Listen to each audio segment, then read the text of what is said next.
Hello my lovelies, welcome back to the channel. I'm Rebecca Markelv and I'm here with the TheVoiceStylist. So, hello. Hi there.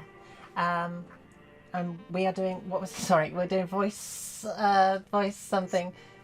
So today we're gonna show everybody how to warm up their voice for a vocal practice. We're gonna demonstrate the vocal function exercises. Okay. So these are really great. These are really great as a vocal warm-up tool, but they're also really great to monitor and track your own progression with your voice. And I'll talk about how each exercise can be sort of written down and tracked. And if you have any questions at the end or anything that you want to mention that you think would be really helpful for people watching this video, I'll answer all your questions. Brilliant. Okay. Shall we get started then? So let's get started. So the first thing I'm going to show everybody is the app that I like to use. There's two apps. Yeah. If you can see it on the camera. It's a bit blurry. But one of them is called the Pitch app. The Pitch And then the app, other one is called Voice Tools. Okay. Both Voice Tools is a free app. The Pitch app, to my knowledge, is also free. At the time when I downloaded it, it was free. And this is on the Apple devices. So any app that will track your pitch for you, give you a note to follow is acceptable. It doesn't have to be these apps. So the first thing you'll do is once you open up your app, I don't know if I hold it back, you can kind of see a little bit better. Yeah, we're on G flat 3 to E 3. Mm-hmm. Yeah. So it's, as we're speaking, it's tracking our pitch, okay? So what we want to do is we want to find out, Rebecca, where is your kind of natural pitch at today? So I'll demonstrate and then you follow along. So I'm just going to take a deep breath in and I'm going to go ahead and I'm going to hum.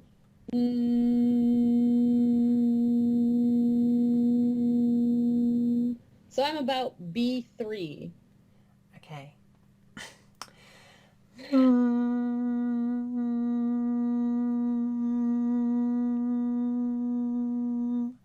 I'm also B3. You are also at B3. I remember being D. Yeah. So you find B3 and that's a very it's a very average, stereotypically feminine range. So we'll play the note now on the app. I'm going to turn this up. So on this view, we're going to find B3. And we're just going to go ahead and hum once again on that note.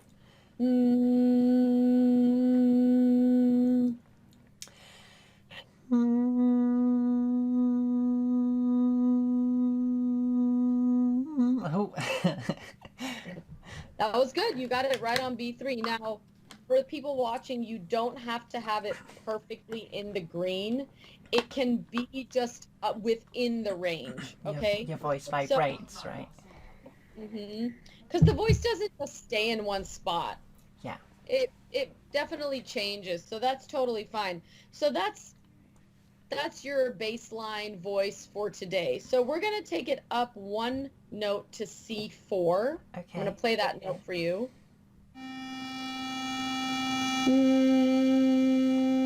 So just a little higher. Go ahead and find that note.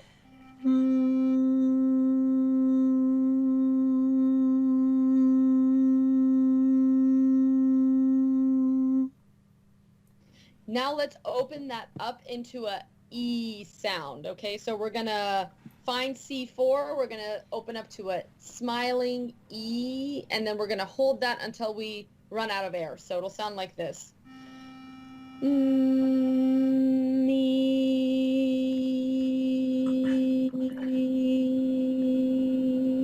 You go ahead and try that.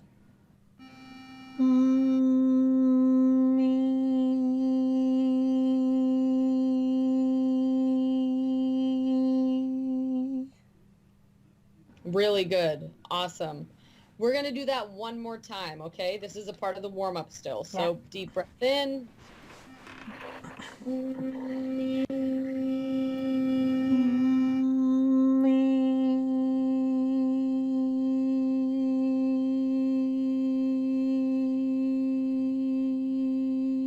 can go over as long as I want, I guess.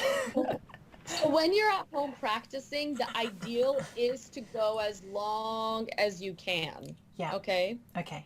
Now, what you can do is you can write down today on October 9th, we did C4, okay? Okay. So practice C4 every day for a week.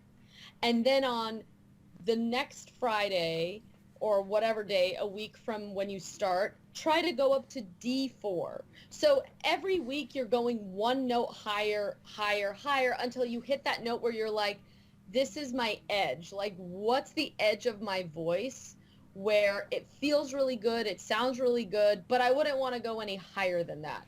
Right. Okay. Yeah. So that would be the one way to track your data. All right. Okay. So now the next thing we're going to do is a series of pitch glides. We're going to glide up and we're going to glide down. So these are a little bit funny. They're a great way to contract the vocal cords and to expand the vocal cords. So making the vocal cords shorter, making the vocal cords longer. Okay. When we make them longer and thinner, we get those higher pitched sounds. So over time, you're going to notice that you can get higher in the notes because this is a practice. It's just like lengthening and contracting another muscle in your body. Okay, so I'll demonstrate the first one. We're going to do it on a few different sounds. The first one is on the M sound. Okay, so it's going to sound like this. We're going to find our lowest comfortable note that is very individual for people. So it'll sound like, for me,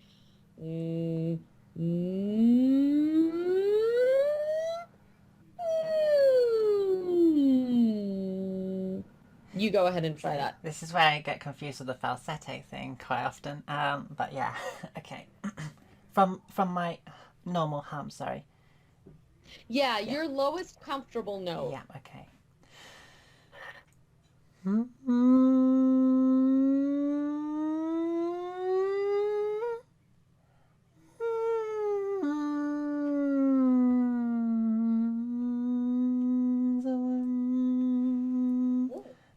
That's very good. So talk to me about the falsetto that you get confused about. So, you know when you have that sort of like that little jump when you go, that bit, and then you can sort of like do stuff around here, and then if you wanted to go really high, so but there's no real jump, but I can talk around there, but it sort of feels like falsetto, but it doesn't. It's sort of like a kind of midway between the two, and so it's a confusing moment. Yeah. So let's talk about and in the next video that we do, we'll cover resonance. Falsetto is a resonance of voice. So you have like a chesty resonance, a head resonance, and then a falsetto resonance. When you're doing the pitch glides, we're focusing more on gliding up in pitch and gliding down in pitch. We will probably move through different resonances, but this isn't really the time to get picky about am I in falsetto or not. It's more about stretching and shortening the vocal cords. So right, what I'll say about the skip that you hear, which a lot of people might feel that, where they go,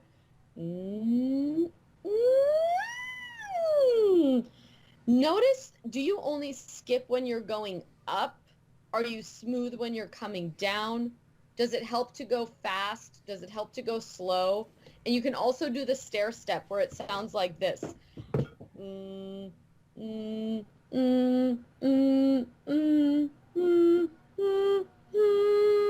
then you can come back down. That way you're hitting real notes and not just kind of feeling like the voice is all over the place. Right, yeah. I think it depends how very controlled I get, because I know when I'm coming close to it that I start to kind of slow down usually, and try to find that kind of perfect balance to slide into it as carefully as possible. So it's both up and down, I think, but on the way down I think it happens at a lower pitch rather than... So for the M sound too, we're going to do the following sound so people can write this down. It's the M, the N, the Z, DZ. Okay, so those 4 are very restrictive. You're not going to feel as much freedom in your voice. We do the M and the N to feel the nasal resonance, and the Z and the DZ to feel the oral resonance. And then the last two, no, and then the knee, e. Those two are going to be the ones where I would really listen to, like, am I skipping? Where's my voice? Is it chesty, throaty, heady, or is it falsetto? Because those are the most open and available ones. Right, okay. Okay, so let's do the next one. Let's do the N. So we're going to go...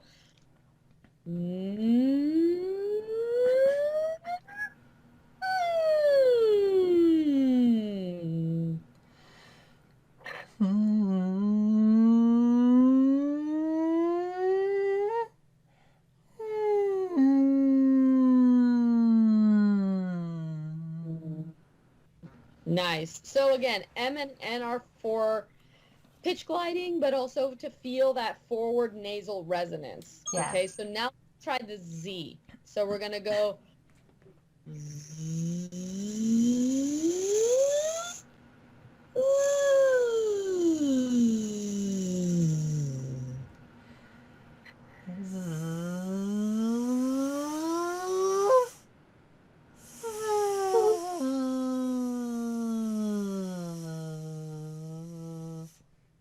Good. Not as tickly as it used to be. Yeah. The next one is the DZ, as in the word measure. Measure. So it's zh. Okay? Yeah. So we'll go...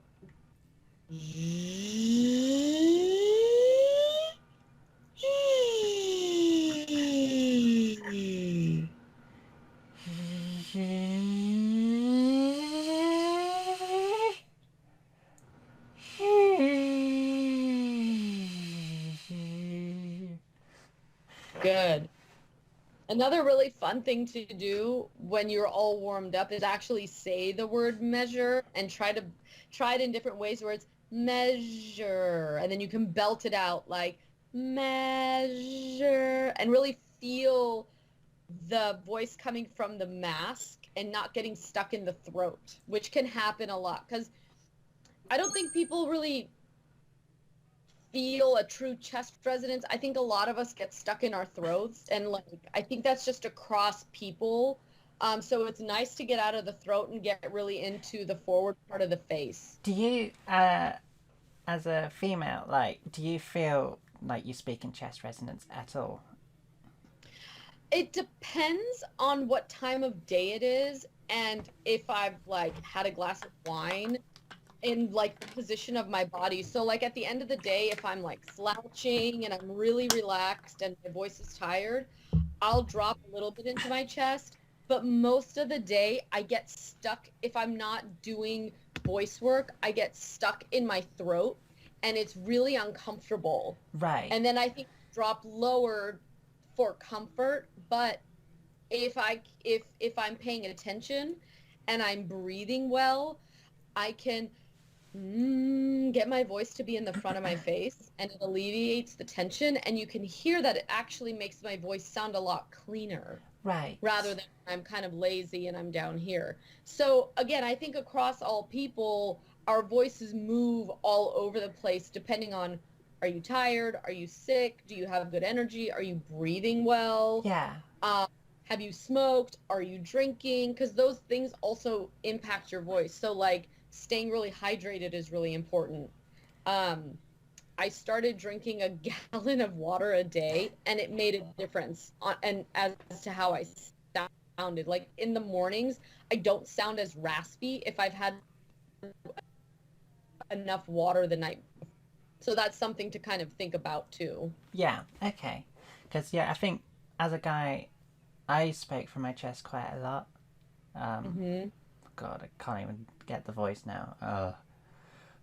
Yeah, it was down there somewhere, and it's like right there. I can feel it, but don't like that. I don't like it. Yeah, stereotypically, masculine perceived voices are thought to be more in the chest. Yeah. Yeah. Okay. But again, I think they just kind of go all over the place. So, okay, let's do our final 2 pitch glides. So the first one will be the knoll. Okay, so it's like we're saying knoll without the L. So we'll find our lowest comfortable note, go high, and then come back down. No.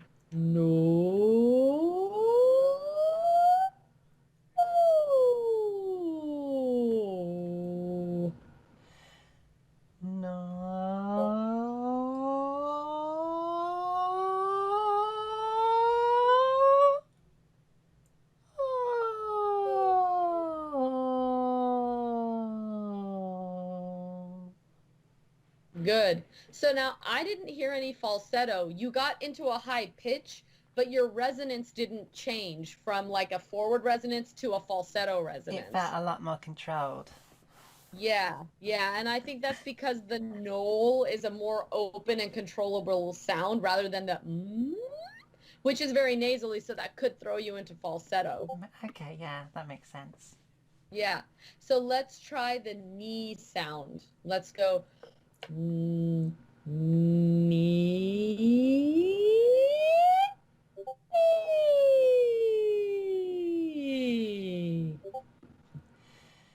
Like that.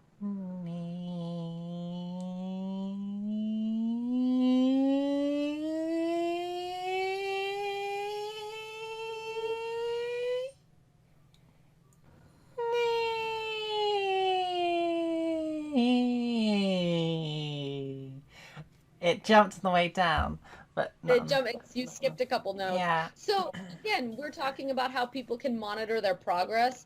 They can record themselves and they can listen to how they sound going up and down and notice like, okay, I have a tendency to skip notes on the way down.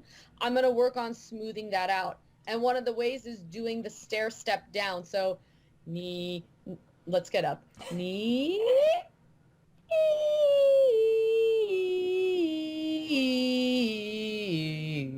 So there's different ways to do it, and it doesn't mean that you can't access those notes, especially if you're getting it on either the up or the down. Which one are you skipping on? Try going fast, try going slow, try stair stepping, record yourself, listen to yourself, and track your progress. The more control you gain over your voice, the smoother it will sound. It doesn't mean that if you never manage to get that little skip, dialed in, that you're not going to be able to access the voice that you want. Right. So I don't want people to get caught up on,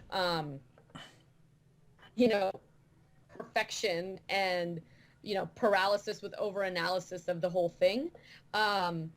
But as people get to where you're kind of at, where you have a lot of vocal control, it can be a really fun thing to just sort of say, this is one thing I want to work on.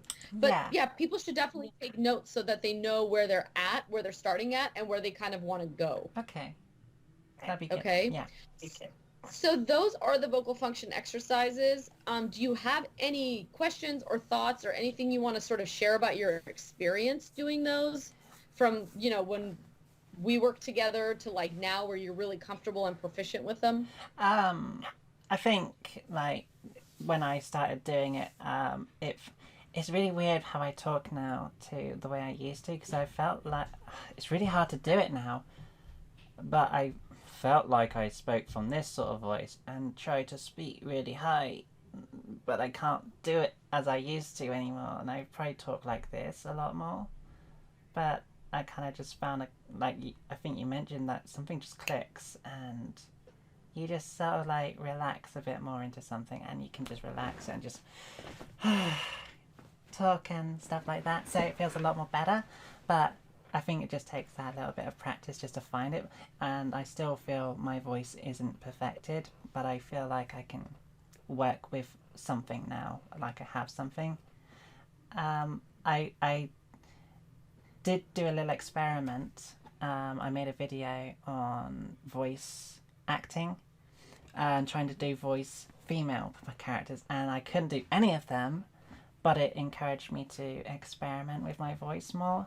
So because some characters had a bit more breathiness to it, so like trying to speak more breathy but trying to keep it really correct, I suppose. But yeah, so yeah, I suppose experimentation.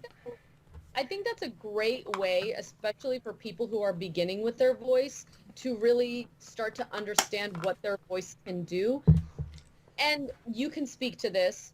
I think for people who have a lot of, you know, concerns about their voice, it can be nice to separate yourself from your voice and think, I'm working on a character. I'm trying to imitate models out where I've seen them in the movies or on TV.